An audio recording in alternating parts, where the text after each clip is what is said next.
ಸಾಯಿರಾಮ್. ಸಮರ್ಥ ಸದ್ಗುರು ಸಾಯಿನಾಥ್ ಮಹಾರಾಜ್ಗೆ ಜೈ. ನಮ್ಮ ಸಾಯಿ ಕುಟುಂಬದ ಎಲ್ಲ ಸಾಯಿ ಭಕ್ತರಿಗೆ ನಮಸ್ಕಾರ. ಸಾಯಿ ಆಶೀರ್ವಾದ ಸದಾ ನಿಮ್ಮ ಮೇಲೆ ಇರಲಿ ಅಂತ ಬಾಬಾಗೆ ಬೇಡ್ಕೊತ ಇವತ್ತಿನ ವಿಡಿಯೋ ಶುರು ಮಾಡ್ತಾ ಇದ್ದೀನಿ. ಇವತ್ತಿನ ವಿಡಿಯೋದಲ್ಲಿ ಸಾಯಿ ಅಪ್ಪ ಏನು ಹೇಳ್ತಾ ಇದ್ದಾರೆ ಅಂದರೆ, ಇದು ಗುರುವಾರದ ಶುಭವಾರ್ತೆ. ನಿನಗೆ ಮಾತ್ರ ಈ ಸಿಹಿ ಮಾತು ಮಗು. ಬೇವಿನ ಎಲೆ ಪರಿಹಾರವನ್ನು ಮಾಡಿ ನೋಡಿ, 100% ಅದೃಷ್ಟವನ್ನು ತರುತ್ತೆ ಅಂತ ಸಾಯಿ ಅಪ್ಪ ಒಳ್ಳೆಯ ಸಂದೇಶವನ್ನು ತಂದಿದ್ದಾರೆ. ಈ ಗುರುವಾರದ ಶುಭವಾರ್ತೆಯನ್ನು ಎಲ್ಲರೂ ಕೂಡ ಪ್ರತಿಯೊಬ್ಬರು ಸಾಯಿ ಅಪ್ಪ ಹೇಳ್ತಾ ಇರುವಂಥ ಸಿಹಿ ಮಾತು ಏನು ಅಂತ ತಿಳಿದುಕೊಳ್ಳೋಕ್ಕೆ, ಈ ಚಿಕ್ಕ ಪರಿಹಾರವನ್ನು ಪ್ರಯತ್ನ ಮಾಡೋಕ್ಕೆ ಎಲ್ಲರೂ ಈ ವಿಡಿಯೋನ ಪೂರ್ತಿಯಾಗಿ ನೋಡಿಬಿಟ್ಟು ತಪ್ಪದೆ ಪ್ರಯತ್ನ ಮಾಡಿ. ಖಂಡಿತ ನಿಮ್ಮ ಮನೆಯಲ್ಲಿ ಏನು ತೊಂದರೆಗಳಿರುತ್ತೋ, ಏನು ಬೇಡಿಕೆಗಳು ಬೇಡ್ಕೋಬೇಕು ಅಂತ ಸಾಯಿಯಪ್ಪ ಮುಂದೆ ಯಾವಾಗಲೂ ಕೇಳ್ತಾ ಇರ್ತಿರೋ ಅಂಥದ್ದೆಲ್ಲ ಕೂಡ ಕ್ಲಿಯರ್ ಆಗಬೇಕು. ನಮ್ಮ ಬೇಡಿಕೆಗಳು ಇಚ್ಛೆಗಳು ಈಡೇರಬೇಕು ಅಂದರೆ ತಕ್ಷಣ ಸಾಯಿಯಪ್ಪ ಹೇಳ್ತಾ ಇರೋವಂಥ ಪರಿಹಾರವನ್ನು ಎಲ್ಲರೂ ಆಚರಿಸಿ ನೋಡಿ. ನಂಬಿಕೆಯಿಂದ, ಭಕ್ತಿ ಶ್ರದ್ಧೆಯಿಂದ, ಸಬೂರಿಯಿಂದ ಎಲ್ಲರೂ ಕೂಡ ಪ್ರಯತ್ನ ಮಾಡಿ. ಮೊದಲು ನೀವು ಏನು ಮಾಡಬೇಕು ಅಂದರೆ, ಈ ಗುರುವಾರ ಸಾಯಿಯಪ್ಪಗೆ ಚೆನ್ನಾಗಿ ಮನೆಯಲ್ಲಿ ಪೂಜೆ ಮಾಡಿರ್ತೀರ. ಎಲ್ಲ ಸಾಯಿ ಭಕ್ತರು ಮಾಡೋ ಅಂಥದ್ದು. ನಿಮಗೆ ಒಳ್ಳೆಯದು ಮಾಡಬೇಕು ಅಂದರೆ ಸಾಯಿಯಪ್ಪ ಆಶೀರ್ವಾದ ಬೇಗ ಸಿಗಬೇಕು. ಸಾಯಿಯಪ್ಪ ಪವಾಡಗಳು ನಮ್ಮ ಮನೆಯಲ್ಲೂ ನಡಿಬೇಕು. ಸಾಯಿಯಪ್ಪ ಕನಸು ನನಗೂ ಕೂಡ ಬರಿಬೇಕು.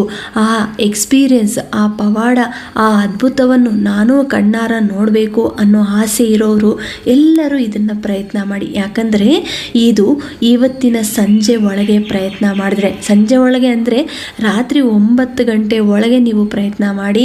ತಪ್ಪದೆ ನಿಮಗೆ ಸಾಯೋ ಅನುಗ್ರಹ ಸಿಗುತ್ತೆ. ನಿಮ್ಮ ಮನೆ ಹತ್ರ ಬೇವಿನ ಎಲೆಗಳು ಸಿಕ್ಕಿದ್ರೆ ಮಾತ್ರ ತಕ್ಷಣ ಹೋಗಿ ಅದನ್ನು ಕಿತ್ಕೊಂಡು ಬನ್ನಿ. ಕಿತ್ಕೊಂಡು ಬಂದು ನಿಮ್ಮ ಪೂಜೆ ಮನೆಯಲ್ಲಿ ಸಾಯಿಯಪ್ಪಗೆ ಪೂಜೆ ಮಾಡಿರ್ತೀರ. ಬೆಳಗ್ಗಿಂದ ಸಂಜೆವರೆಗೂ ಸಾಯಿಯಪ್ಪ ನಾಮಸ್ಮರಣೆ ಮಾಡ್ತೀರಾ.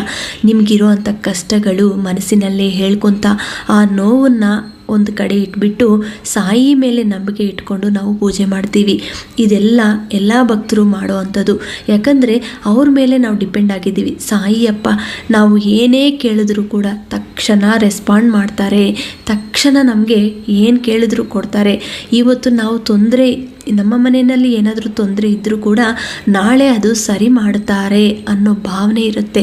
ಯಾಕಂದರೆ ಸ್ವತಃ ಸಾಯಿಯಪ್ಪನೇ ಹೇಳಿದ್ದಾರೆ.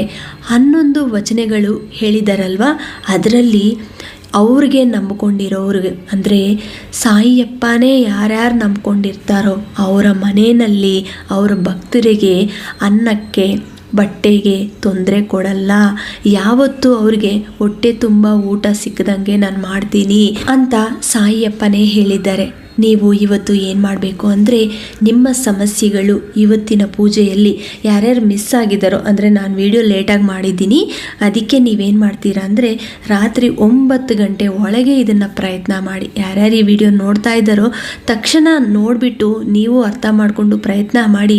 ಸಿಕ್ಕಿಲ್ಲ ಅಂದರೆ, ಬೇವಿನ ಸೊಪ್ಪು ನಿಮಗೆ ಸಿಕ್ಕಿಲ್ಲ ಅಂದರೆ ನೆಕ್ಸ್ಟ್ ವೀಕ್ ಪ್ರಯತ್ನ ಮಾಡಿ, ಅಥವಾ ಸಂಡೇ ಪ್ರಯತ್ನ ಮಾಡಿ. ಸಂಡೇ ಮಾಡಿದ್ರೂ ಕೂಡ ಭಾಳ ಒಳ್ಳೆಯದು. ಬೇವಿನ ಸೊಪ್ಪು ತಗೊಂಡು ಬಂದು ಅದನ್ನು ಒಂದು ಬೌಲಲ್ಲಿ ಇಟ್ಕೊಳ್ಳಿ.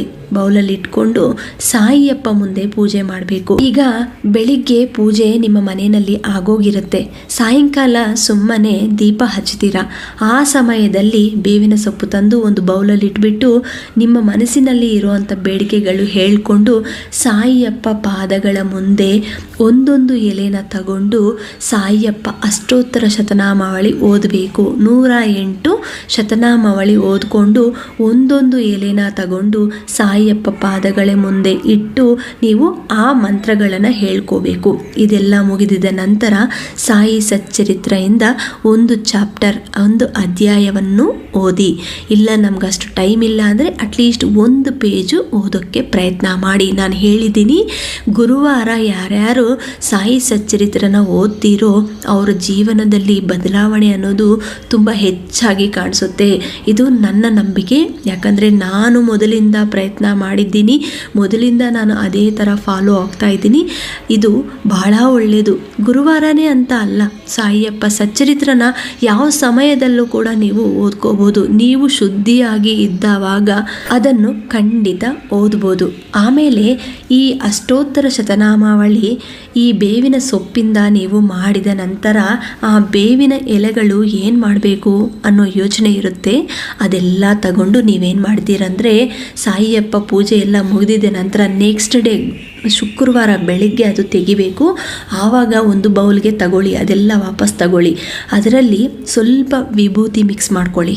ವಿಭೂತಿ ಮಿಕ್ಸ್ ಮಾಡಿಕೊಂಡು ಚೆನ್ನಾಗಿ ಸ್ಮ್ಯಾಶ್ ಮಾಡಿ, ಇಲ್ಲ ಅದನ್ನು ಒಣಗಿಸ್ಬೇಕು. ಆ ಎಲೆಗಳನ್ನು ಚೆನ್ನಾಗಿ ಒಣಗಿಸಿದ ನಂತರ ಚೆನ್ನಾಗಿ ಸ್ಮ್ಯಾಶ್ ಮಾಡಿಬಿಟ್ಟು ಅದನ್ನು ಪೌಡರ್ ಮಾಡ್ಕೊಳ್ಳಿ. ಪೌಡರ್ ಮಾಡಿಕೊಂಡು ಅದ್ರ ಜೊತೆಗೆ ವಿಭೂತಿ ಮಿಕ್ಸ್ ಮಾಡ್ಕೊಳ್ಳಿ. ವಿಭೂತಿ ಮಿಕ್ಸ್ ಮಾಡಿದ ನಂತರ ಒಂದು ಡಬ್ಬಿಗೆ ಹಾಕ್ಕೊಂಡು ಅದನ್ನು ಯಾರ್ಯಾರಿಗೆ ಅವರವ್ರ ಜೀವನದಲ್ಲಿ ತುಂಬ ತೊಂದರೆಗಳು ಕೊಡ್ತಾ ಇರುತ್ತೋ, ಅವರಿಗೆ ಏನು ತೊಂದರೆ ಆಗ್ತಾ ಇರುತ್ತೋ ಅಥವಾ ಅನಾರೋಗ್ಯ ಸಮಸ್ಯೆ ಇದ್ದರೂ ಕೂಡ ಈ ಪೌಡರು ತುಂಬ ಒಳ್ಳೆಯದು. ನಿಮಗೆ ಫ್ಯೂಚರಲ್ಲಿ ನಿಮಗೆ ಏನು ಸಮಸ್ಯೆಗಳು ಬರಲ್ಲ. ಸ್ವಲ್ಪ ತಗೊಂಡು ಯಾವಾಗಲೂ ಬಾಯಿಗೆ ಹಾಕ್ಕೊತಾ ಇರಿ. ಗುರುವಾರ ಹಾಕ್ಕೊತಾ ಇರಿ. ನೀವು ವಿಭೂತಿ ಬಾಯಿಗೆ ಯಾವ ಥರ ಹಾಕ್ಕೊತೀರೋ ಅದೇ ಥರ ನೀವು ಈ ಪೌಡರ್ನ ವಿಭೂತಿ ಮಿಕ್ಸ್ ಮಾಡಿಕೊಂಡು ಬೇವಿನ ಸೊಪ್ಪು ಪೌಡರ್ನ ನೀವು ಬಾಯಿಗೆ ಹಾಕ್ಕೊಳ್ಳಿ. ನಿಮಗೆ ಏನೇ ಅನಾರೋಗ್ಯ ಸಮಸ್ಯೆ ಇದ್ದರೂ ಕೂಡ ದೂರ ಆಗುತ್ತೆ. ಅಥವಾ ಮುಂದಿನ ಕಾಲ ಕೂಡ ನಿಮಗೆ ಯಾವ ಥರ ರೋಗಗಳು ಬರಲ್ಲ. ಈಗ ಸೈನಸ್ ಪ್ರಾಬ್ಲಮ್ಸ್ ಇರೋರು ಅಥವಾ ಕಾಲು ನೋವು, ಕೈ ನೋವು, ಬಾಡಿ ಪೇನ್ಸ್ ಇರೋರು, ಇಂಥ ಏನೇ ಪ್ರಾಬ್ಲಮ್ಸ್ ಇದ್ದರೂ ಕೂಡ ಖಂಡಿತ ದೂರ ಆಗುತ್ತೆ. ಜ್ವರಗಳು ಬರಲ್ಲ.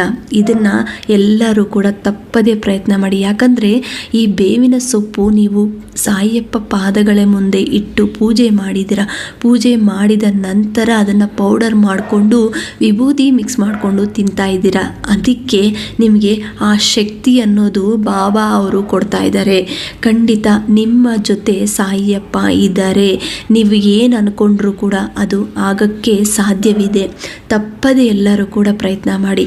ಈಗ ನೀವು ಜಾಬ್ಗೋಸ್ಕರ ಆಚೆ ಹೋಗ್ತಾ ಇರ್ತೀರ, ಅಥವಾ ಒಂದು ಒಳ್ಳೆಯ ಕೆಲಸಕ್ಕೋಸ್ಕರ ಆಚೆ ಹೋಗ್ತಾ ಇರ್ತೀರ, ಅಥವಾ ಒಂದು ಹೆಣ್ಮಗುನ ನೋಡೋಕ್ಕೆ ಆಚೆ ಹೋಗ್ತಾ ಇರ್ತೀರ. ಈ ಥರ ನಿಮ್ಮ ಕೆಲಸಗಳು ಒಳ್ಳೆಯದಾಗಬೇಕು, ಅದರಿಂದ ನಮಗೆ ಬೆನಿಫಿಟ್ ಸಿಗಬೇಕು, ಸಕ್ಸಸ್ ಆಗಬೇಕು, ಮತ್ತು ಸುಮ್ಮನೆ ವಾಪಸ್ ಬರಬಾರ್ದು ಅಂಥ ಸಿಚುವೇಷನಲ್ಲಿ ನೀವು ಸಾಯಿಯಪ್ಪ ನಾಮಸ್ಮರಣೆ ಮಾಡ್ಕೊತ ಈ ಪೌಡರ್ನ ಬಾಯಿಗೆ ಹಾಕ್ಕೊಂಡು ಹೋಗಿ. ಬಹಳ ಒಳ್ಳೆಯದು. ಸ್ವಲ್ಪ ನೀರು ಕುಡಿದು ಆ ಪೌಡರ್ನ ಬಾಯಿಗೆ ಹಾಕ್ಕೊಂಡು ಹೋದರೆ ನಿಜವಾಗ್ಲೂ ನಿಮಗೆ ಪಾಸಿಟಿವ್ ಎನರ್ಜಿ ಅನ್ನೋದು ಸಿಗುತ್ತೆ. ಸಾಯಿಯಪ್ಪ ಜೊತೆಯಲ್ಲೇ ಇದ್ದಂಗೆ ನಿಮಗೆ ಅನಿಸುತ್ತೆ. ಮತ್ತು ಈ ವಿಡಿಯೋ ನಿಮಗೆ ಇಷ್ಟ ಆಯಿತು ಅಂದರೆ ಎಲ್ಲರಿಗೂ ಶೇರ್ ಮಾಡಿ, ಲೈಕ್ ಮಾಡಿ. ಹೊಸದಾಗಿ ನಮ್ಮ ಚಾನಲ್ನ ಯಾರಾದರೂ ವೀಕ್ಷಿಸುತ್ತಿದ್ದವರಿದ್ದರೆ ದಯವಿಟ್ಟು ಸಬ್ಸ್ಕ್ರೈಬ್ ಮಾಡಿಕೊಂಡು ಸಪೋರ್ಟ್ ಮಾಡಿ. ಮತ್ತೆ ಇನ್ನೊಂದು ವಿಡಿಯೋದಲ್ಲಿ ಭೇಟಿಯಾಗ್ತೀನಿ. ಅಲ್ಲಿವರೆಗೂ ನಮಸ್ಕಾರ. ಸರ್ವೇ ಜನ ಸುಖಿನೋ ಭವಂತು. ಜೈ ಸಾಯಿರಾಮ್.